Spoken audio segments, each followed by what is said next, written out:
So you can tell I'm British. I am sad about the Queen. I wasn't sad until Paddington Bear tweeted, "Thanks for everything, Mom." And then I was a puddle on the floor.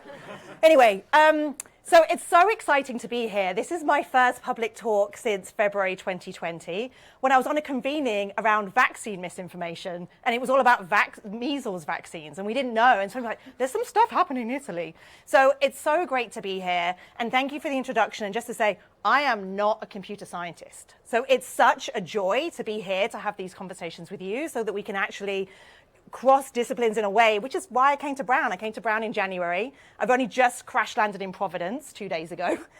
So it's just a joy to be here. So I hope that I will say enough things in the next half an hour that are interesting to you, and it will spark a conversation about this, because this is a topic that you can have a conversation with your Uber driver or your mum or your professor. It really is a topic that everybody is talking about, and it is one of those wicked problems that there is no easy solution. So I'm going to talk a little bit about who am I, like why should you listen to me, what experiences do I have. I'm somebody who really cares about definitions, and those of you who think of yourselves as academics, we care deeply about definitions. Most people don't, but in this issue, it really does matter. I'm going to talk about the newish field of misinformation studies and what we've got right and what we've got wrong. Then I'm going to do some of that stuff that Suresh said, which is like, here's a bunch of like blind spots and things that we're missing and ways about thinking about this problem that are fundamentally getting us nowhere. And then I'm going to talk a little bit, those of you in the room who are like, but what should I build? What should I do? Maybe I'll spark some ideas in you about things that you might want to do. And then we're going to have a ton of questions. So who am I? Back in 2008, I was at Cardiff University. I did my PhD at Penn in communication, went back to Europe, to Wales, Cardiff University. And somebody was like, you know, at your job talk, what are you going to do next? And I was like, I'm kind of intrigued about the people who email the BBC. How does the BBC know what's true or not?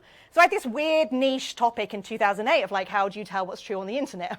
Turns out quite a few people now care about it. But this was my, back in the day, junior faculty, fancy title, UGC at the BBC. Nobody read it apart from my mum. And one person at the BBC who was like, you should come to the BBC and help us for 6 months roll out these findings. And I was like, hello.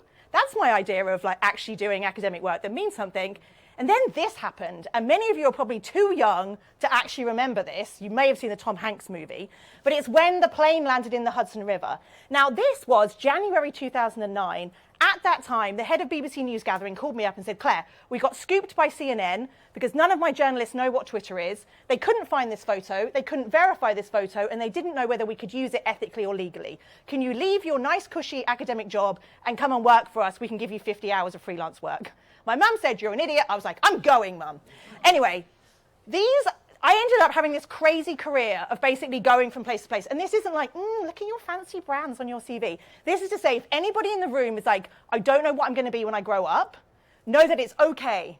And you can make these different leaps, and in the end, you're going to land somewhere and be like, oh, I think all those funny decisions have got me to where I am today. So I only say that to say, I never thought I was going to have this weird career trajectory, but I kept doing things that I cared about and got me out of bed when my alarm went off, and that is the key, friends. In about 6 years ago, I started my own nonprofit called First Draft, and we basically helped newsrooms, the UN, community-based organizations tackling this challenge of misinformation. And basically in last November, the Dean of the School of Public Health said, can we bring you and your team to the School of Public Health? And I was like, we're not public health people. And he was like, yeah, but you know what? Public health has completely ignored information and communication. And it turns out we kind of failed during this pandemic. Don't quote Ashish on that, but that's kind of what he was saying. And so we've now come to Brown to continue the work here under the name Information Futures Lab, because you know what has terrible SEO? First Draft. So I was like, right, we're going to change the name. So now we're at the Information Futures Lab, which also because for me, and I'll talk a lot about this, when we disproportionately focus on the worst type of misinformation, like, oh my God, Bill Gates is putting microchips in people, we're actually focusing on that because it's like fun and sexy and people laugh. But actually, there's much bigger problems earlier in the information supply chain when people are confused and they go searching and we don't have good quality information, so they end up in the rabbit hole. There's much more to this problem than simply the weird conspiracy theories, the QAnon, that kind of stuff that gets headlines, but I think misses the much bigger challenges we have in the information ecosystem. So in terms of definitions matter and why our terminology needs to evolve, this was the first time that Trump used the phrase fake news. He talked to the CNN correspondent Acosta and called him fake news. And that was January 2017.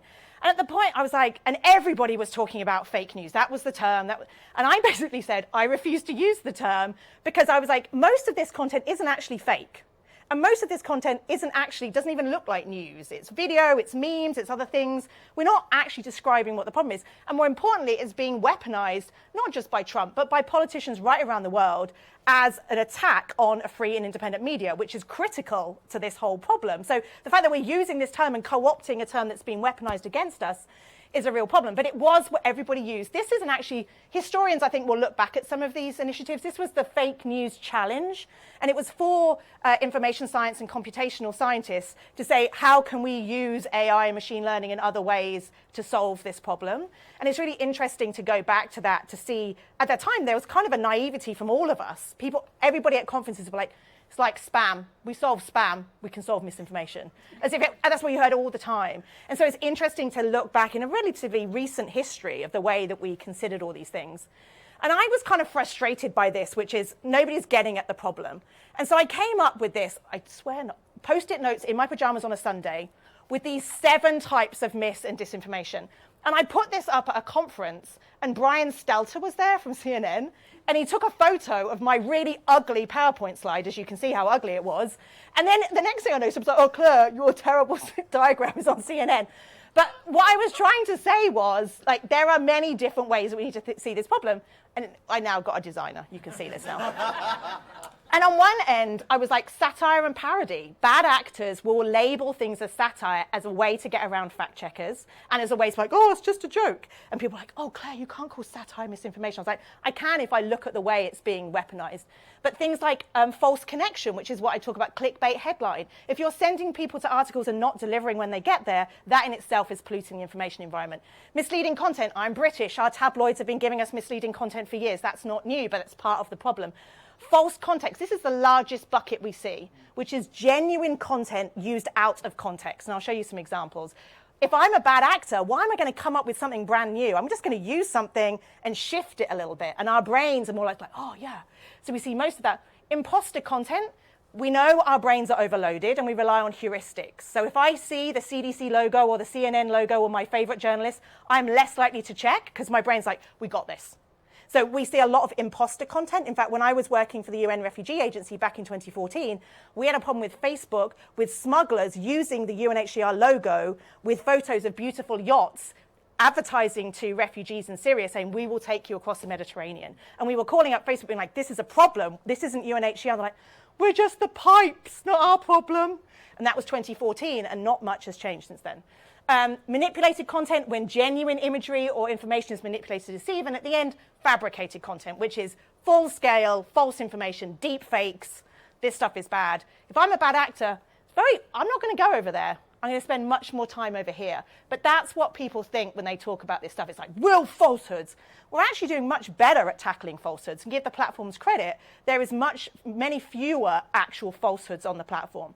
But this other stuff, there's a ton of it. And that's the grey speech, which ultimately as a society, we have to decide what we're going to do with it. We can't keep blaming the platforms unless we decide. And in fact, Pinterest in the spring of 2019 were like, people come to Pinterest to plan their weddings and their kitchens. They do not come to Pinterest to find out about vaccines, so we will not have vaccine information on Pinterest. And I was like, good on you. But that means that we have to have a decision. Is Facebook the place I should decide whether or not to get my booster? Probably not. But to say that would mean we'd all have to be in agreement, and that's unlikely to happen, particularly in a country where we have the First Amendment.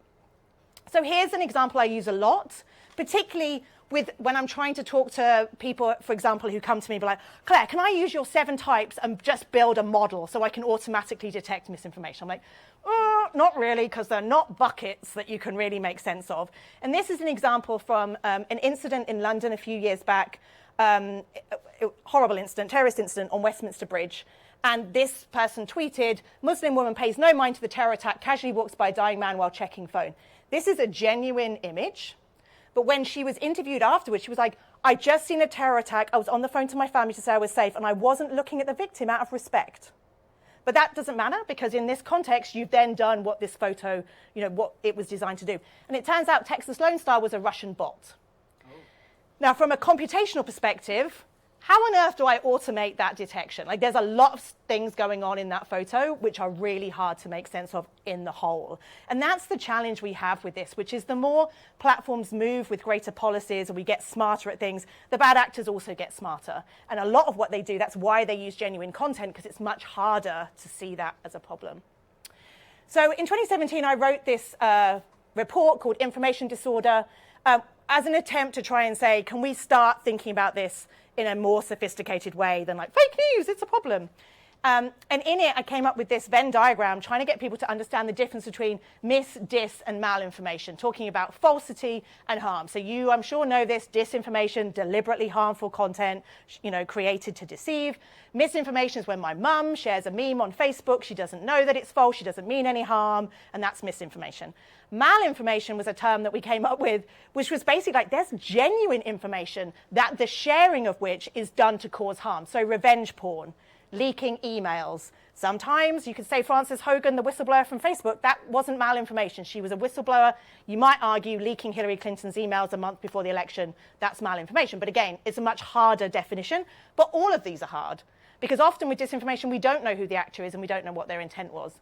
However, I felt very good about this in 2017. I was like, oh, I've created a Venn diagram. People will put in PowerPoint slides. My work here is done. But then, I spend a lot of my time in the dark corners of the internet, and I find people like this, who, she is an anti-vaxxer. She isn't passively consuming false information, believing it. She believes that I don't know many of you in the room, maybe some anti-vaxxers are in the room, in which case I think it's just important for us to have a conversation. But she thinks that she's the one doing the research.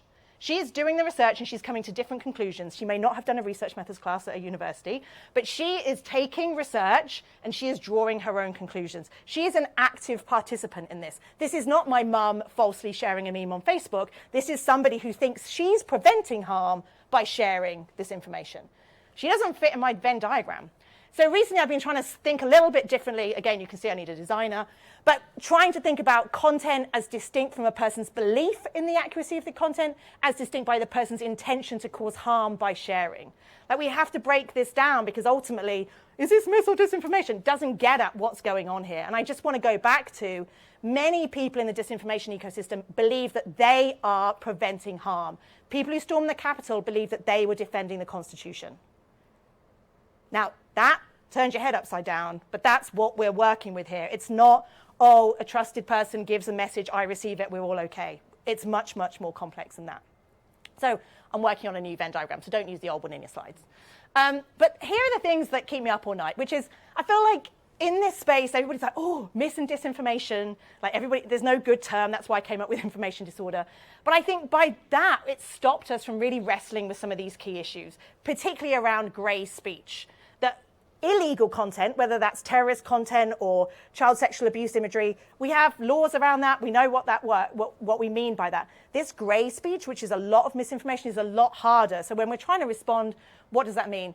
Should we focus on content or actors or behaviors? Again, we focus a lot on the content, we fact check the content, and we've completely missed the problem. And ultimately, is this a technical or social problem? So over the last 5 years, a lot of emphasis on, if we just got Facebook to tweak their algorithm, we'd be okay. Because nobody wants to have the hard conversation about, our brains are pretty weak-willed, and all of us, at some point, have probably shared misinformation. Because as humans, we are really vulnerable to that. We are very susceptible to it.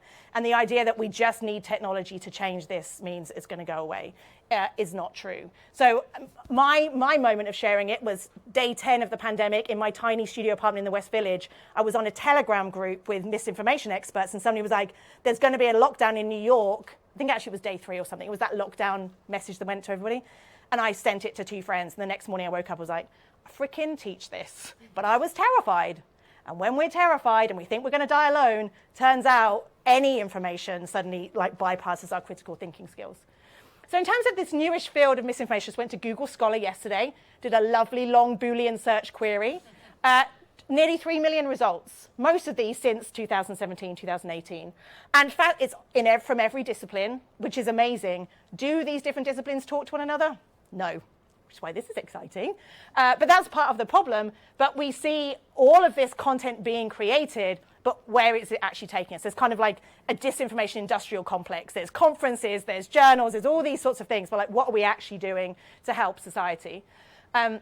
This is something I helped create when I was at Harvard Kennedy School, which was a misinformation review. It has a 2-week turnaround peer review process, because I was like, we haven't got 3 years to wait for peer review on this stuff. We have to move much more quickly, which unfortunately doesn't happen in social and behavioral sciences. Loads of money pouring in. Knight Foundation invested $50 million into a number of centers at different US universities. It's not as if we're not taking it seriously, but you probably have all heard about the Facebook Oversight Board, with 19 people around the world who help Facebook make decisions about content decisions. The other day, they announced another $150 million. They've had now over $300 million. It takes a lot of money to do this. So giving little pots of money to little nonprofits is not moving the needle. And we don't need another UN agency, but we need an agency that's a counterweight to the platforms, that moves with agility, can come up with innovation, et cetera, et cetera. So despite all of those 3 million articles, what do we know? If a policymaker comes to me, which they frequently do, and Claire, tell me what we know about misinformation. And I'm like, well, I can't really tell you how much of it is out there. I can't really tell you whether it's causing any impact. And the things I can tell you about are mostly based on experimental work with American undergraduates in large Midwestern universities. Just kidding, but not really, because that is actually what we know. And so that's a fundamental problem here, is that we have this disinformation industrial complex, but we're not, A, talking to one another about our methodologies, so we can't do cross-border work. We're not sharing data sets. We're not doing all the things that we actually should know, because it's not like misinformation is the first complex, wicked problem to come along, and we're continuing those silos. Okay, so what's too often forgotten in these conversations more generally? One, we focus on these atoms of content. Should I take down that YouTube video? Should I label that tweet? Should I fact check that Facebook post? And we don't think about the narratives. And in fact, we did a big project at First Draft looking at vaccine narratives in Spanish, French, and English in November of 2021. And these were the 6 top narratives in the way that people talked about vaccines. Development, provision, access, safety and efficacy, political and economic, liberty and freedom. Maybe not surprising to anybody who spends time in the US, the number 1 English language narrative was liberty and freedom. So it wasn't about, is this vaccine safe? It's like, who on earth is going to put this in my arm? I'm an American, and I've got a gun. And so in that, you talk to the CDC, and they're like, we can talk about this. We can respond to safety and efficacy. We can't respond to any of those other narratives. So when you start looking at narratives, you see the limitations we have in a communication ecosystem, because this is much, much harder to do.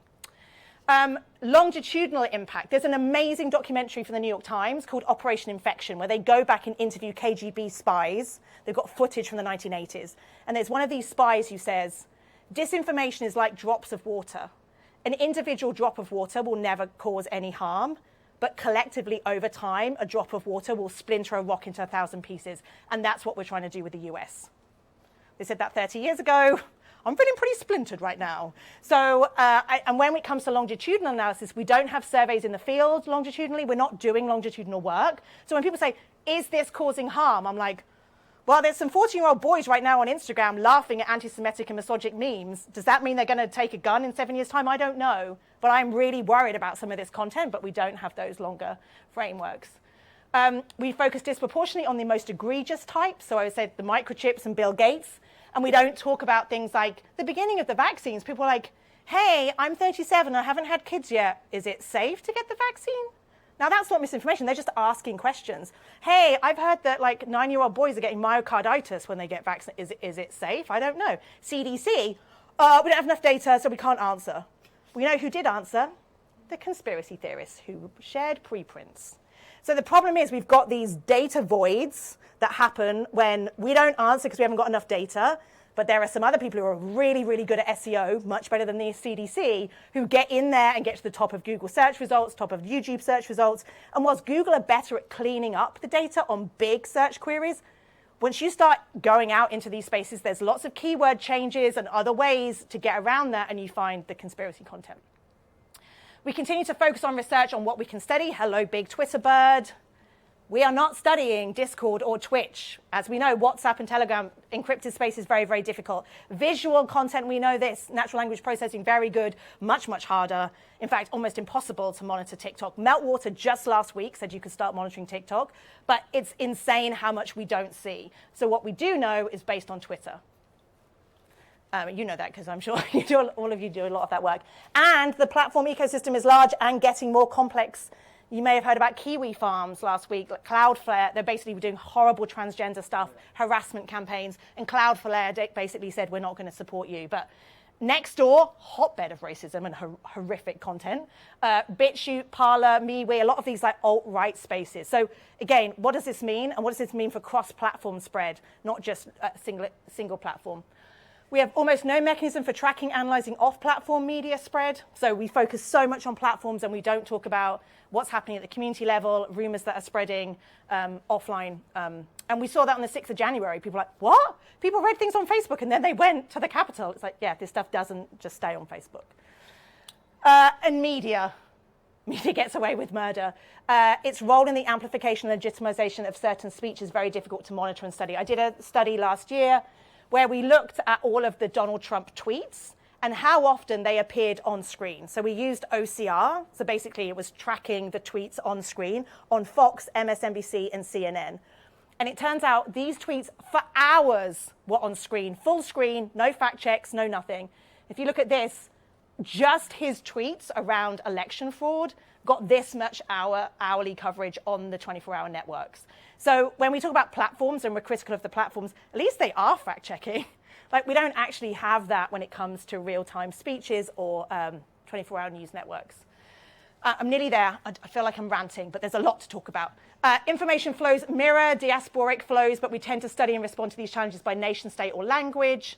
Really amazing case studies, for example, the anti-vax information moving from Somalia to Minnesota to Denmark amongst Minnesota family WhatsApp groups. We know the spread of misinformation in diaspora groups on WhatsApp, but again, doesn't get studied, doesn't taken seriously. The impact, for example, of Latin American priests in Latinx communities in the US around elections, we now understand and know slightly better, but all of that is just like not being studied, not being understood, but is happening and having real impact. And I don't like to put a fat Johnny Depp up, but those of us who are responding to this, we get funded. So funders will come to me and be like, Claire, there's an election coming up in Brazil. We want to fund you to do that. And I'm like, okay, thanks, I'll take the money. Or, hey, Claire, there's a problem with this vaccine misinformation. Want you to study that? Nobody says, can you study the Amber Heard Johnny Depp trial, Claire? There was a ton of stuff happening in that, what was going on there, that because bad actors seize opportunities. And for example, Daily Wire was harvesting a lot of data around this. They were pushing out stuff and capturing data, probably because they were looking for white women ahead of the midterms, liberal women ahead of the midterms that they could then use that data around. So all of that we're not seeing. We sit in our silos, whether we're at universities or around funders. So what do I think we could build? If anybody could do this, I'll give you a big kiss. It is impossible for us to track what's actually happening around emergencies. In 2019 in Pakistan, there was a video went out showing children what looked like fainting from the polio vaccine. It spiked on Google Trends as people were like, oh my God, is it safe? When I went to Google to say, you only do weekly emails, they were like, yeah, you're right. Like, there's no real-time way of seeing when people spike in searches on Google Trends. Google Trends is a free tool, but it's not fit for purpose, and everybody uses it as a way of trying to understand what people are confused about, and it's not helpful. And in fact, we need tech to be able to identify these data deficits in real time. What are people confused about right now with the boosters? So if I'm the Surgeon General, I can be like, okay, there's a lot of people concerned about this. I'm going to put out a video. I'm going to fill that data deficit. We don't have a way to interact in those ways. And ultimately with Google Trends, if you put anything against Kardashian, you realize that it doesn't mean anything. So that's like when I'm like, oh, I wonder what a big deal this is. I have to then use a comparative Kardashian search query. Friends, it has to be better than that. And I'm looking at you and I feel like you can build me something. We tried to build a dashboard at First Draft, which was looking at different signals. So Wikipedia, new Wikipedia articles, Google Trends data against fact checks. Very rudimentary. There's a lot more that could be done. Audio. Anybody who spent any time in places like Nigeria, India, and Brazil, so much of it is audio, and we just don't have the ability to track that, let alone video content. And people worry about deep fakes, but fundamentally, I'm worried about audio content. And like I said, we need to create measures now so that in 30 years' time, people are like, oh, did that intervention, did it make a difference? At the moment, I can't even tell you whether the interventions of the last 6 years have made a difference because I don't have any sense of prevalence of how much stuff out there is a problem. And final thoughts. I was going to play you this, but I'm not. If anybody wants a laugh tonight, in 2019, New York Times did a deep fake of me and turned me into Adele. It worked when she was fat. She's thinner now, so it doesn't work as well. But it cost the New York Times $500. So when people go, oh, I'm really worried about deep fakes, I'm like, I'm not. Because why am I going to pay somebody $500 when I could just do a shallow fake, which is like the example from the Westminster Bridge. And also, GPT-3's ability to write disinformation. Again, the bigger problem is the media making a fuss about it rather than the actual technology. So I think that intersection of how we talk about disinformation is critical. And ultimately, friends, there is no quick fix to this. Like, we just need to be okay that in the same way as there was 100 years of war after the printing press, things are bad right now, and they're going to be wobbly for a while, and that's okay, because we're just in a period of transition, and we're going to get through it together, but we need to stop thinking there's a quick fix, because there isn't. It's going to be at the societal level, it's going to be slow, but the only way to respond to this is by understanding that it's a mixture of technical and social responses, not one or the other. And so when people go, what's the answer? I'm like, yes, we need more friction, more labeling, more algorithmic throttling, all of those things, and that we need to do that quickly. But we also need to know that we need to put proper media literacy in place, not just one PowerPoint slide in a high school curriculum. We need to teach people about how algorithms work, how their data is collected, how they're being targeted, all of the different formats, and we need to know that it's going to take a long time to take hold. And I'll share this after, but we have a couple of events coming up on these issues, and I would love to continue this cross-campus collaboration. One about can regulation really solve misinformation, and one on Cambridge Analytica 4 years on. So I'll share that, but keep going. I'd love to hear any questions. So I went on a bit long, I got excited. But yeah, any questions? Oh, I clapped. Thank you. Would you like to oh yeah, let's have a little sit seat. down, get some water to drink. Also, look at these fancy mugs. Look at the swag. There you go. So this is our discussion portion, and when I say discussion, I really do mean it. I mean, I'm here to start the discussion, but I really hope that I can shut up and have all of you have a conversation with Claire. As you can see, and we have our first question right there. So we'll start with. I want to give students maybe a chance to ask the first question, but if no one has one, I'll ask. Go ahead, and then and I encourage everyone to speak up. It's an open discussion forum. Hi, I'm Carrie Emberger. I'm an assistant professor in DSI and also Earth, Environmental, and Planetary Sciences. And you talked about misinformation and kind of as one broad category, but there's lots of different kinds of misinformation, right? There's the public health that you talked about. There's political disinformation. There's also climate disinformation. Yep. And I'm curious if in your work you found that there's any specific topics or kind of misinformation that's somehow distinct from the others, or if they're all basically the same? So to repeat the question, because I'm not sure if everybody could hear, it was about there's obviously different types of misinformation, or that's how we see it. So there's like election, public health, climate, reproductive rights, et cetera, et cetera. Turns out almost all of the same actors, all the same techniques, they are all networked and connected. Over here, we're like, oh, that's not me, I do this kind of disinformation. So ultimately, I mean, people either do this for financial gain or political gain or just like social and psychological like shits and giggles. And they fit into those three buckets. And like I said about the Amber Heard, Johnny Depp stuff, that was like, this is a wedge moment in society. We will take advantage of it. And they use the same techniques for that as they would for an election. But it's us that think about it in silos. Can you say more about those people? Actually, Stephen, if you don't mind, introduce yourself as well. Just sure. briefly name and where you're from, which unit you're from. Sure. I'm Steve Bach. I'm an assistant professor in computer science. And I just wanted to follow up what you said about the groups of people that are all connected. They've got these kind of primary motivations. You mentioned the KGB talking about why they're doing what they do, but I'm just curious, like, are you able in your work to like sit down or meet any of these people? Like, I just think it would be fascinating. I'm curious if Yeah. Well, so much of it is around identity and a sense of agency. So I often say, the information ecosystem that we live in is still very top-down, linear, and hierarchical. We probably subscribe to the New York Times, or we watch a press conference, and we're like, yes, interesting. But we don't really think the New York Times cares about what we think. We consume pretty passively. The disinformation ecosystem is really participatory and dynamic. And people in those spaces are sharing tips, they're sharing research. At night, they're like, hey, how are you? Often if you talk to people who believe QAnon, they're like, oh yeah, I work night shifts. And when I log on, they're the people who are there talking to me.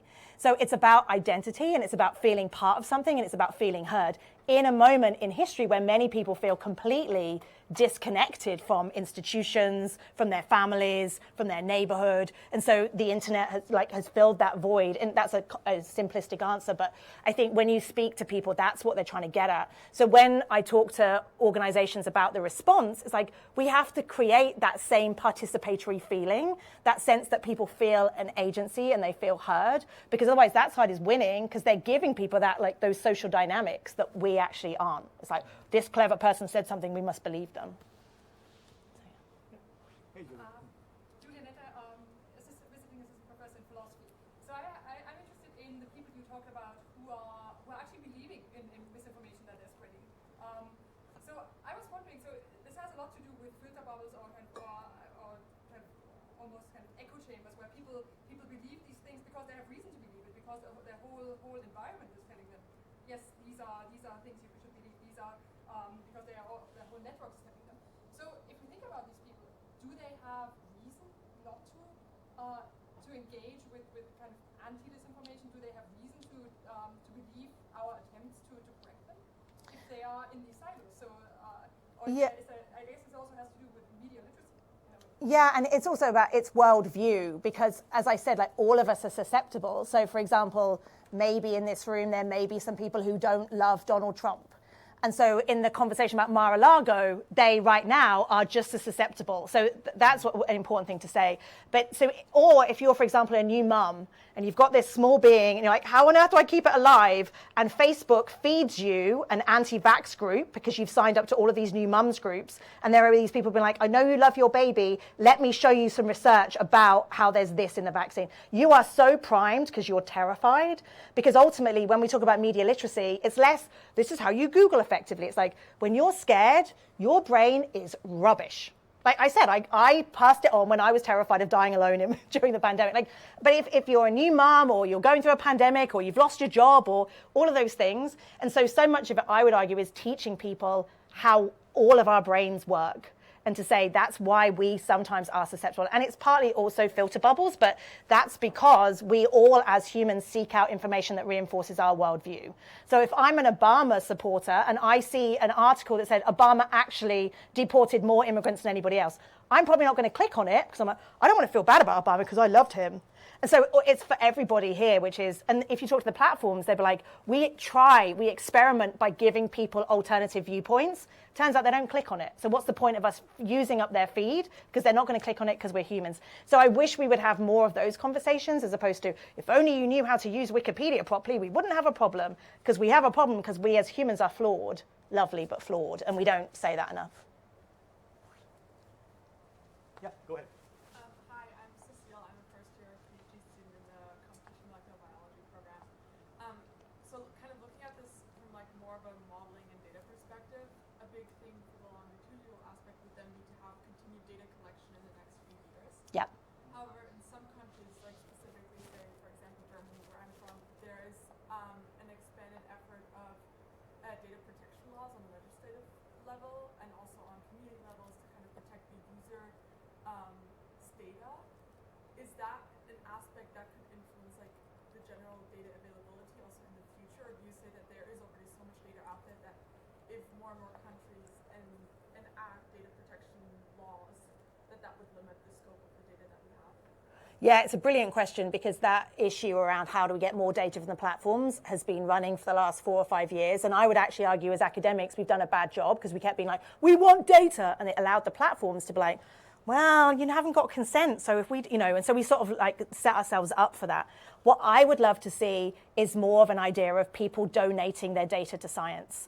So there's this amazing group. We're actually bringing them to campus at the end of the month. They're called Hestia Labs, set up by a guy called Paul Olivier de Hay, who did a lot of the work around Cambridge Analytica. And he's a mathematician that basically left his Swiss university because he realized how much data the university was collecting on students. And he was like, I'm not being part of this. Anyway, his lab is all about data collectives, which is if you engage people in saying, hey, on the individual level, your data is interesting. On the aggregate level, it starts to really become interesting. And so who among us wants to be part of donating, giving consent to say, here's my data, I want to be part of it, and I want to understand how I'm being targeted or used. So I think we're sort of in this place where we can't get the data from the platforms, or quite rightly, the EU especially is moving much more aggressively about data protection. And I think that's a good thing. But I don't think we should then give up. I think what we should be doing, because that's part of the media literacy question, is getting people involved in the data. In the data collection part. But I think some of that modeling piece, who's that amazing British, he's a physician at GW. He's done a lot of mapping about anti-vaxxers.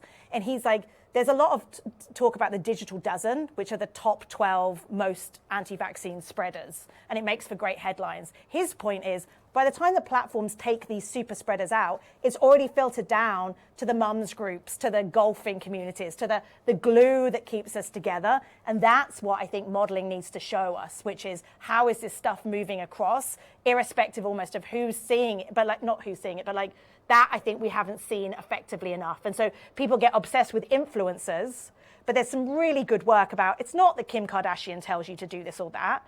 It's that starts a conversation amongst people that you trust, whether it's the people that you drop your kids off or people at the dog park. But that's not sexy to study or to write headlines about, but it's that social glue, which is why the QAnoners, that's their social glue, and it's distinct from my social glue. But I would love to see us do better like visualizations of that in a way that probably everybody in this room would understand a visualization, but we need policymakers to be like, there's a lot of glue over here that believes that. So we need to think about ways to tell stories through those visualizations. Before I get to that question in the back, I have a follow-up to the point. You mentioned Hestia Labs and Yeah. data collectives. Are you familiar with the effort that Mozilla is trying to put together, where they have this idea of doing essentially open experiments and a platform where if you want to participate in an experiment, you can submit your data, and the controls for you as a user are very free in the sense that you can anytime pull your data out. Yeah. What do you think about that? I mean, for also a technical audience, Mozilla is trying to build out the infrastructure to do that. Can you say something about what you know about that, whether it's along the right lines of what you're thinking about? Or? Yeah, I mean, I think, ProPublica did this too with a kind of a browser extension, and I think we're along the right tracks. I wish we would have more of these conversations about how do we, we don't need any more Chrome extensions. Like, how do we do this in a way that actually not just people in this room download? And so that's my slight concern with Mozilla is like, how do we do that? But they are a browser which, if they can embed it into the infrastructure of that, would be amazing. But I'm all for going back to that grey speech piece, we're just not having the necessary conversations as a society about what kind of speech do we want to see, what do we think is acceptable and what's not. And that would, I think, empower us to start doing some of these research projects that would involve people themselves, giving consent and co-designing research methodologies with users, as opposed to, I went to the IRB and I've got this idea and I just wondered if I could take your, I don't think working with communities in really innovative ways to co-design innovative research projects to study this problem, which is wicked and hard and complex, and we haven't succeeded in 6 years. Great. I know you had a question. Go ahead. You want to come up? Maybe you can come up. Sorry, I didn't want to put you on the spot, but it's hard to hear from way back. I'm a student here, and I had a question about. You talked about the different platforms, and I think the platforms there have been a lot of new platforms that have arisen in the past 20 years. It's done a really good job of allowing people to share information and share their stories and building that community. Do you feel like that is working kind of against the ability to control the type of information that is spread? Do you see those two things as working in opposite, or is there a future in which they kind of work together? Yeah, I love that question because my sadness about the last 5 years is just this platforms are terrible, I hate the platforms, without recognizing how many voices have been elevated, how much has happened, and how much we now know and understand in a way that we wouldn't have done otherwise. And what slightly frustrates me, just for a second, you remember when I said I worked at the BBC? Back in the early 2000s, the BBC invested a lot of money in participatory projects. They would, for example, go to Welsh mining villages and work with unemployed miners and get them to bring out their shoe boxes of photos and teach them how to do audio stories. And in a week, they would have that skill, but they'd always be like, the BBC hears and trusts me. Or they would do, there was a Flickr map back in 2009 where a local radio station, they had a new mayor coming in and they said, upload photos of Bristol, the town. And they thought they'd have pictures of the cathedral and sunrises. They had pictures of dog poo, mattresses, and garbage that wasn't collected. And then the mayor went round and did and changed everything based on those photos. I was like, that's what the internet's for, people. Like, platforms that are really participatory and people feel part of something. And so I think, to your point, I feel like we've overcorrected into this, like, it's all terrible. It's not, but it also gets back to the social part, which is having a conversation about, from a societal perspective, like, what do we want the internet to do? How do we all feel heard as part of that? And how do we stop those idiots who are mean? There's always mean people. They're always going to be over there in their fringe networks. I just don't want them over here with me. Thanks very much. And I think when we say, oh, it's like spam, it's as if we can just get rid of it entirely in a separate folder. And it's like, no, we have to, like, as a society, work through what the internet could be, recognizing all the amazing things about it, but saying we need some guardrails, and that's what we've not been very good at. Yeah, go ahead. In the back. Hi, my name is Mel. I'm a PhD student in pathobiology. I thought it was really interesting how you brought up the fact that this isn't obviously just staying online, that this crops up into offline actions. And coming from, I'm from Puerto Rico, like our native language is Spanish. Our growing population is very old and not necessarily chronically online. Yet they're very influenced by a lot of these 24-hour news type media type of formats, and you can still see a lot of that bleed through kind of communicating. I guess my question to you would be, what do you think we need to be doing more of to kind of be able to reach not just the people that are on these online platforms, but also down the line, so it's offline and Yeah, and also a great question. So basically, all of you know, misinformation didn't start in 2016. I mean, there was Ebola and HIV, and it goes all the way back to ancient Rome. However, 2016 was the Philippines election, Brexit, and the 2016 election in the US. And it suddenly made everyone go, disinformation is a problem. But everybody saw it as in a political context. It was like, political disinformation on Facebook is the problem. And I kept being like, actually, it's health and science misinformation on encrypted messaging apps globally. And to your point, exactly that, which is, if you spend any time with public health people, they'll be like, you freaking knock on doors. Like, there's no shortcut here. It's not about having the right message on the side of the bus.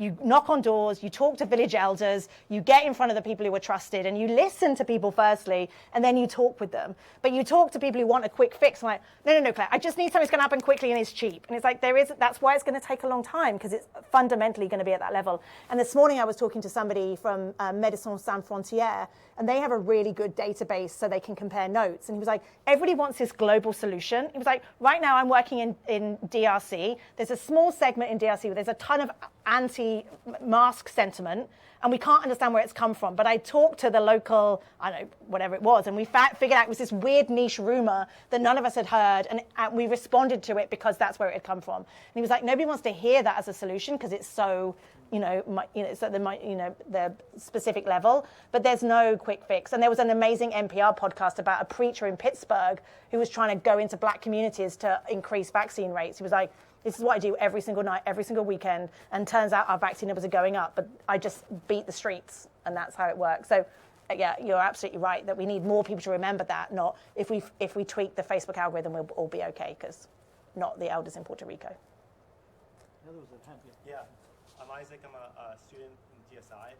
So I'm curious how you think about the conflict between the freedom of speech, First Amendment, and being able to regulate and police social media. I feel like the social conversation we're talking about here kind of shuts down when politicians say, you have the right to say what you want to say, and you can't control that online. So how do you think about that conflict? Yeah, well, I wish that we could have a more sophisticated conversation about it, because no offense, in this country, what you just said, people go, First Amendment. And then they go, marketplace of ideas. And I say, it's not a free marketplace of ideas, because algorithms are inherently biased. So it's not as if more speech is better speech. It doesn't mean that everybody has a right to be heard, et cetera, which there's lots of nods. I think we all know that. But we can't have that kind of sophisticated conversation here, because we go, oh, you're a censor, blah, blah, blah.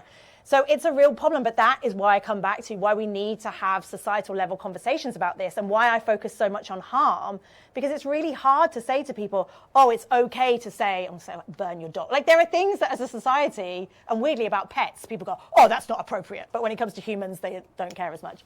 But we need to have those conversations about harm, and less is this legal or illegal speech, because a lot of this speech is technically legal, but if I could show longitudinally that, here's my fear, like I talked about memes on Instagram. If any of you have got 14-year-old teenage boys, if you look over their shoulder, a lot of the memes on Instagram are low-level, misogynistic, anti-Semitic. They're problematic. They're never going to break a meta content policy regulation, but they are uncomfortable in the making, and if somebody, that's all they see and there's no counter speech, I'm worried about the longitudinal harm there. But what does that mean? And so that's why I would love us to have conversations, and also why we need more freaking evidence to be able to go to policymakers and be like, it's legal speech. However, we're showing that, and we're seeing more of that around, mental health and Instagram, for example. You're seeing more conversations, especially in the UK, and I think that's helpful. We have to constantly be worried about unintended consequences and over-regulation on content. But I think if we can have other measures around harm, we'll be better off. But we haven't set up the evidence structure longitudinally to be able to have those conversations, unfortunately. So we're left with politicians trying to get elected being like, we should shut down this.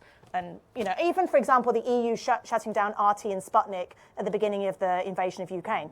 I freaking hate RT and Sputnik. They push out garbage, really damaging garbage. But there was no transparency at the EU level about doing that. And journalists in the EU couldn't even access RT to research what RT were pumping out. Like, that's a problem. So there's unintended consequences everywhere you look. And I think my fear is that we're going to have problematic regulation, that we're going to look back historically and be like, we screwed up because we moved too fast. However, I don't feel it should be like freedom of expression. Everybody can say what they want, because I don't believe in that either. I'm glad you mentioned the focus on harms, because I think, as you pointed out earlier, right, the tech idea that we can solve the misinformation problem comes from the idea, we just have to build a classifier that says 1, it's misinformation, 0, it's not. Yeah. Right? That's the way we like to think about this. Right? There's the tools at my disposal. And I think your point is that you're not going to get that 1, 0 from the content. It's the content, the context, the intention, and the harm. Exactly. And the harm is where the mind gets focused in some sense. And that's a way to focus it. It's not about the content itself. It's who's getting harmed from it. And I find that very powerful. It's also, I find, a subtle shift that might actually help people break the logjam of desperation, right? That, like, let's not think about the content. We can't classify content, let's give up. No, let's think about the harms and study the different kinds of harms, and maybe there's a way forward. No, and actually, thinking about classifiers is a really interesting way of kind of putting pressure on social behavioral scientists to be like, stop publishing journal articles that just go, we need more research. Like, fundamentally, we've got to start with a prototype around classifying harm. Like, what does that look like? How do we measure it? Because without it, we actually can't build the kind of things that we want to at least test with. Because if you came to me and said, how do you measure harm, Claire? I'd be like, well, it's kind of nebulous, SURESH. And then we're stuck in this, we'll have another talk with somebody waving a hand saying it's a problem. Like, it's 2022, and we've got to start moving, I think, with prototyping on this. So I have a question for you. Whenever I talk about misinformation, and I've spent a last year talking about it, my first reaction is I'm now very depressed. And I continue to get more and more depressed the more I think about it, because it seems like such an overwhelming, complicated problem. The things I normally work on in my day job in AI and technology seems easier in comparison. So I don't know how many of you are feeling depressed. I hope you're not, because Claire's talk has been inspiring. But to the extent that I feel depressed as a tech person, I think part of that depression comes from, I originally thought I could solve all these problems. I buy your premise that I cannot solve these problems. I feel like going in a corner and hiding now.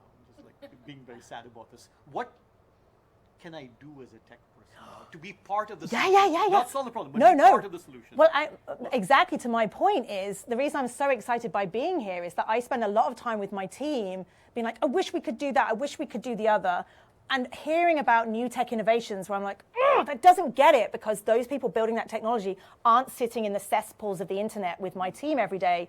And so I think the future here is, and I'm not just saying it to speak the speak of multidisciplinarity, but fundamentally we need tools that are going to help researchers like myself and social behavioral scientists do the work that we want to do. We can't do it without you, and I would argue that there isn't a technical solution that can do it without us.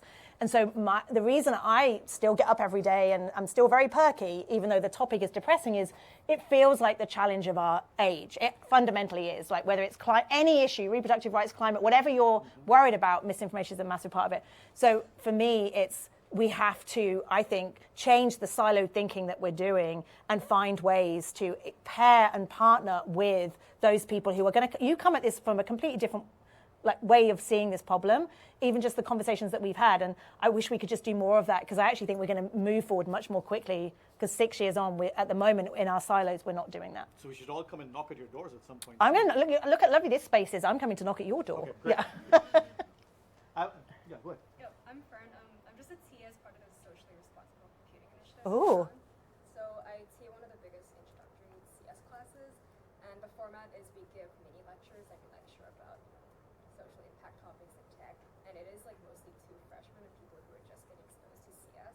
So do you have any advice for how to introduce these topics? Because we only get like a 5-minute slide every lecture, but it's still in the CS course.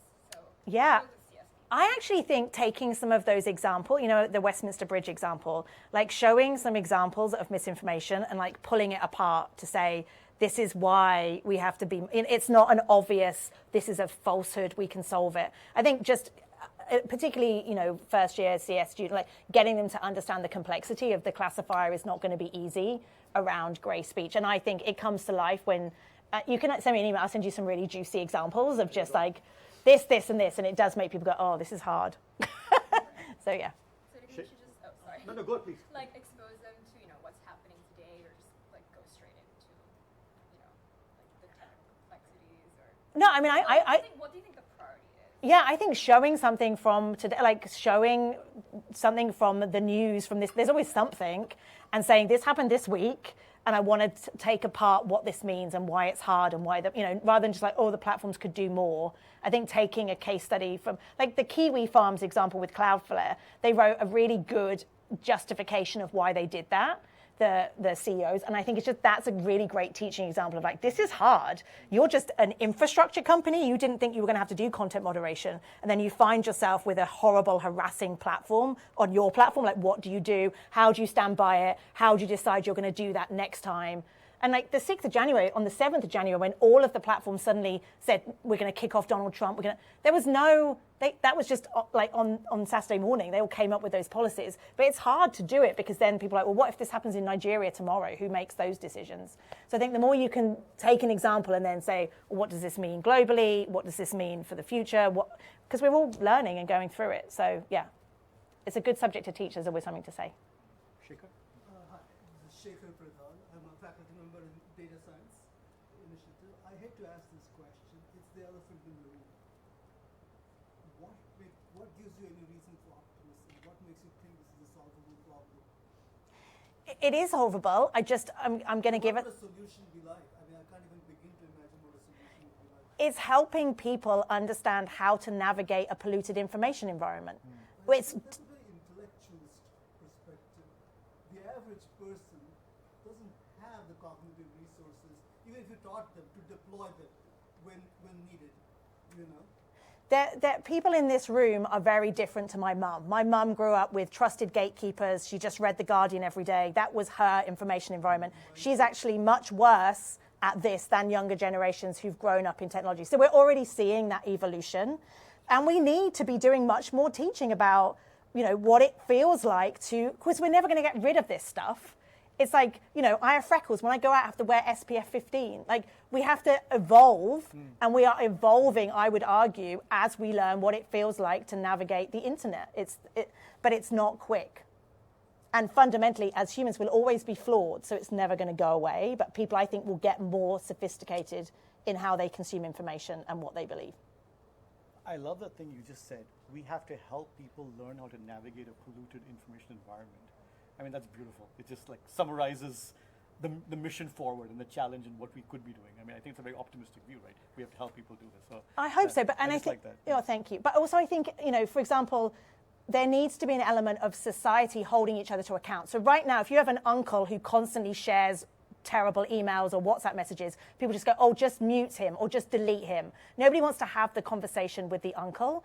But fundamentally, if I'm traveling in a car with you and you keep throwing Coke cans out of the car window, I'm like, you might think that that one Coke can is a small thing, but if we all did it, we'd have a problem. And you're like, oh, sorry, I don't litter because there's a shame attached to it.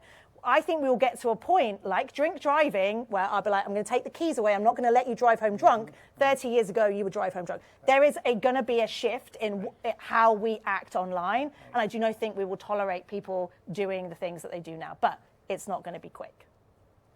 I know I saw a hand up here and a hand up there. I'm not sure who's first. Let's go with the hand there and we'll go back to that side there. Yeah, go ahead. Thank you. I'm Dan Weinreich. I'm in ecology, evolution, and organismal biology. And to follow up on the last question, did I hear you say there was 100 years of war after Gutenberg? I mean, it's a kind of facetious response, but yeah. But what did that look like? I mean, that's sort of related to the... Yeah, well, it was the printing press that all of a sudden people had their own access to information. And it was full of rumors, and it was full of tribalism, and it was full of that stuff, and that there were wars. I mean, and again, being facetious, but I think what it means is the revolutionary aspect of suddenly everybody having the power through their smartphone to publish whatever they want with no repercussions has led us to where we are now. And we have to recognize that in 2008, where we were like, yay, Arab Spring, isn't this amazing, to the comment in the back, turns out, of course, there was going to be this moment, and we're getting through it. But I guess what I'm wondering is somehow the society metabolized the new technology and came to learn how to live with it. Yeah. And I wonder what lessons that time can... Yeah, and that's things like trusted gatekeepers. It was like the rise of objective journalism. It was about who do you trust? How do you know that printed pamphlet comes from somebody you can trust? It was those kind of mechanisms which we relied on very heavily, and it was also problematic because lots of gatekeepers looked a certain way, and so we didn't hear from many different communities and groups that we should have done. And that's the power of the internet, but we're also now shifting to how do we use our heuristics? How do we understand? Which is why things like nudges, labels, accuracy interventions are important. So we have a new visual language on the internet which helps us quickly go, oh, I should more likely trust this or that type thing. So that's what we're shifting to, I think. I want to jump in, and I apologize for jumping in because I have a question based on a slide you put up early on about your career trajectory. And since we have a lot of folks in the room who are thinking about careers and I think are thinking about what a career looks like in this field, so I want to ask you about that. You mentioned your path and your unusual path. And I really love the way you said, you just went through a bunch of different explorations and that led you to the place where you needed to be. And there wasn't just one path. I know that, when I've gone through my academic career, I felt like, well, there is the one path. Yeah. Can you say more about that path, what it was like going through it, and what you might, it sounds like also you're advocating for a different way of conceptualizing what it means to do research, especially in the space. Can you say something about all of that for the group? No, and I don't know what it's like in computer science, but certainly in my disciplines, you're trained to be a PhD student and you're told that if you don't go to an R1 university, then you're a failure. And so I went to Cardiff University, I did 5 years, and then when I decided to leave, I had a number of colleagues at Cardiff being like, I think this is the worst mistake, what are you doing? Your identity is as an academic, you're a failure, blah, blah, blah.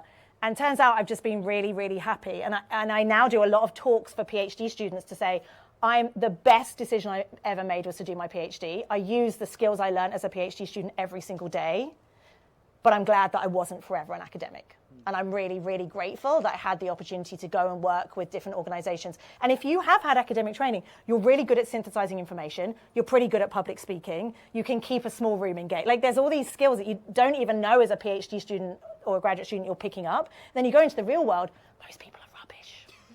And then you suddenly like, oh, I'm pretty good at this. So I would just say, don't be scared. And if you go out into industry, you can come back in. I mean, they have these things like, I'm now a professor of the practice, whatever that means.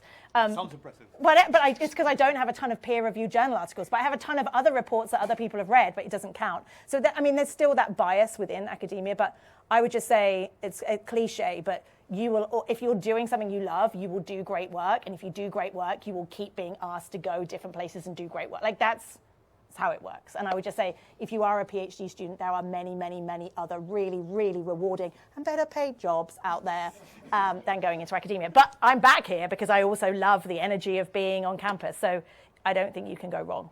So I'm going to say. Thank you. I know you had a question. Go ahead. Yeah, my name is Lana. I'm a first year, and I was wondering, how much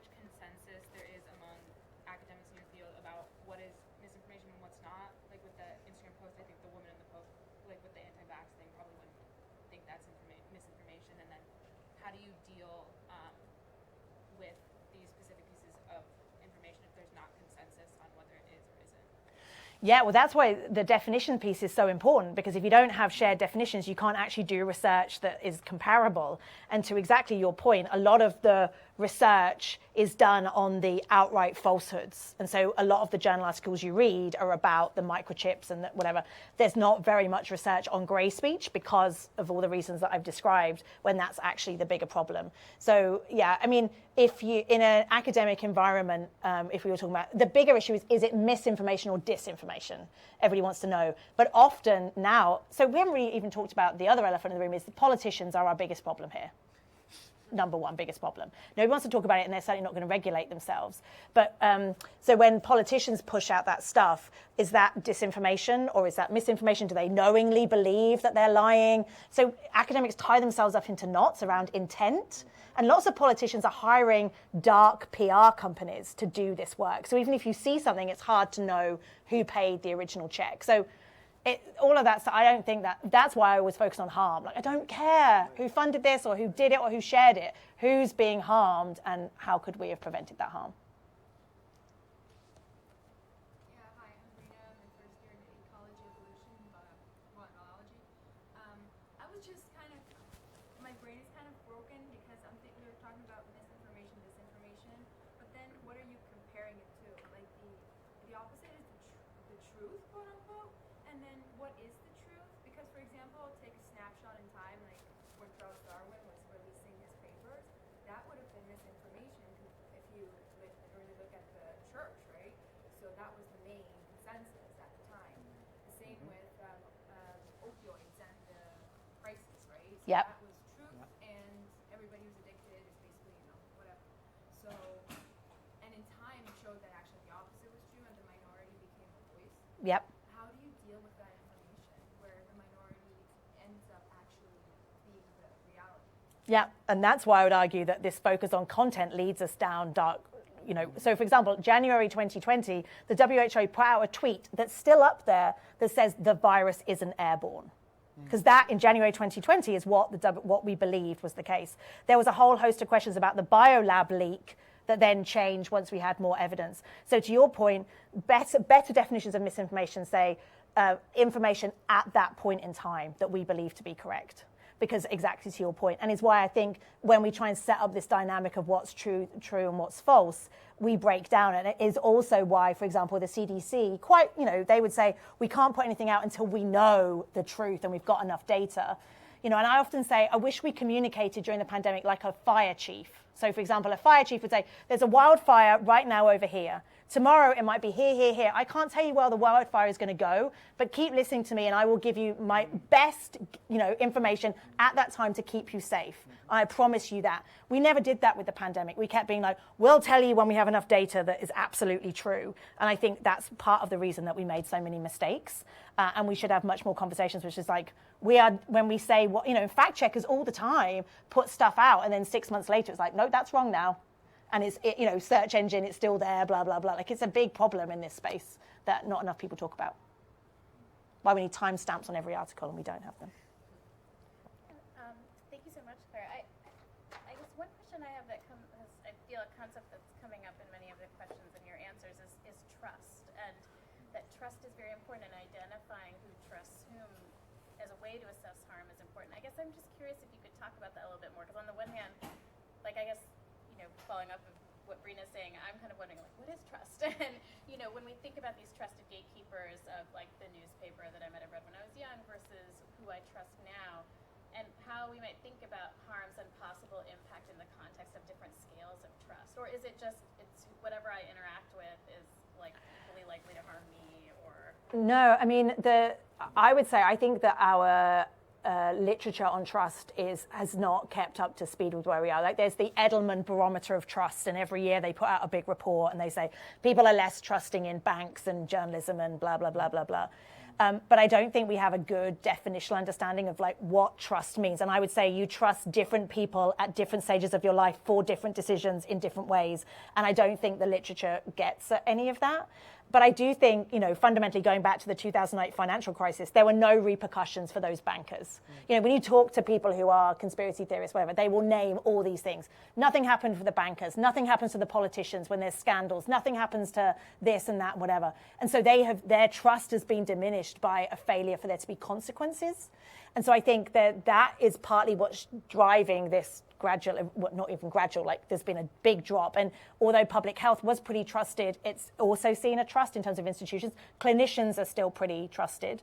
But I think going back to how do you measure it, how do you understand it, I think that question of do you trust your preacher, do you trust your babysitter, do you trust your local pharmacist, that people make decisions on their day-to-day, on a whole host of different things. And unfortunately, as more people are not trusting institutions because those gatekeepers don't look like them or there has been no consequences, they're turning to one another. And I would argue many people in this room, when you turn to your friend and say, should I get boosted? They're like, here's the latest preprint, here's everything you should know, because we are very fortunate that we move in very educated circles. There are many people who, when they turn to their best friend, they are not getting the best advice. So we do know that people are turning to one another, and that's partly why we have to be in these communities. But I don't see, when I see the literature, it's about who trusts who when they decide who to vote. And I don't think it's captured how people use social networks, WhatsApp groups, all sorts of other ways to seek out information now.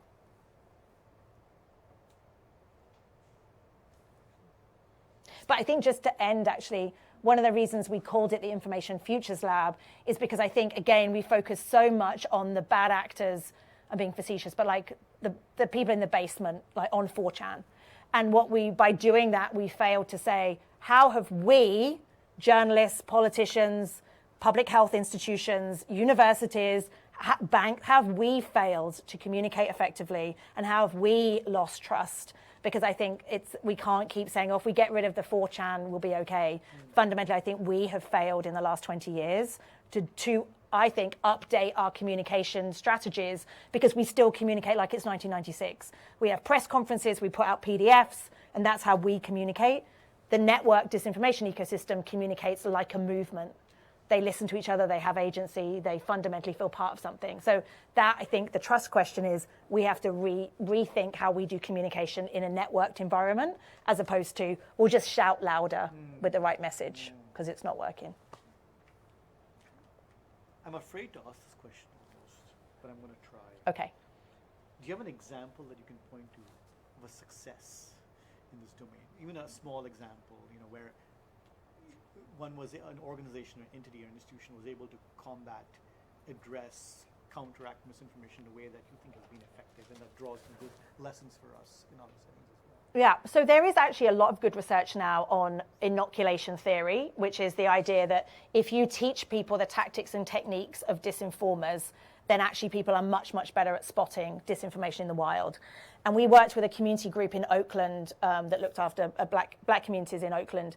And the executive director was like, this isn't very popular, but I've been trying to get my community to understand how we were being targeted by disinformation, and nobody was listening. When I started comparing disinformation to the tobacco industry, and so the tobacco industry came to our community and they used us, they experimented on us, they took advantage of us, and they harmed us, and many of our community died because of the tobacco industry. Disinformation is the same thing. We are being targeted as black communities right now because we are a community that is a wedge community in this country, and these are the tactics they're using, and you need to be aware of those tactics. And, and by doing that, she said, I was not popular amongst civil society because we're meant to be like, this is how you Google more effectively. People don't want us to talk about tactics and techniques because it feels like an aggressive footing. But she said it was the most effective way of getting people to understand. It wasn't the focus on content. It was teaching people tactics and techniques. And in fact, we've just finished a field experiment in Kenya with a 5-day SMS course. So every day you'd get a little SMS nugget, teaching people the tactics and techniques. And in Kenya, experimental, but in the field, we showed that people were better at not sharing misinformation after we taught that. So there's some bright spots, but I do think it's fundamentally shifting the focus on content and saying, to the point about how do you navigate this new ecosystem, here are your new tools. When somebody says, my sister's a nurse and she says ... unlikely that person's sister is a nurse. But our brains love first-person narratives and we're much more trusting of first-person stories. There's an example. The more we say these are the kind of things you're going to see, the more effective people are at spotting it in the wild.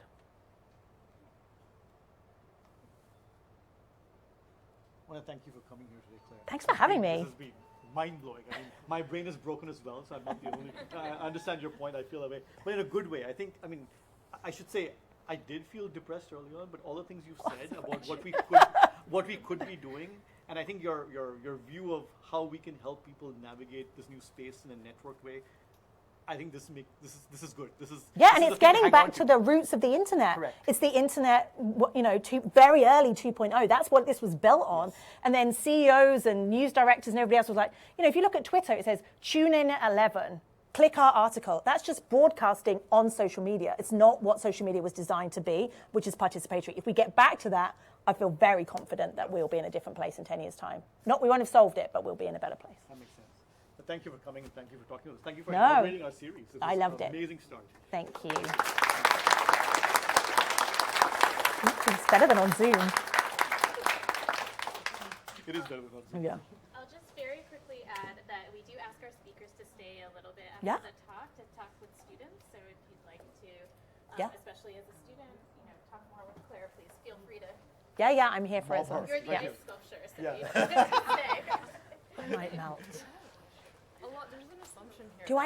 Do I have to take this off because I might still be broadcasting? I think. I have no information. I'm not qualified to answer that. Yeah, there's. Oh, here's my friend.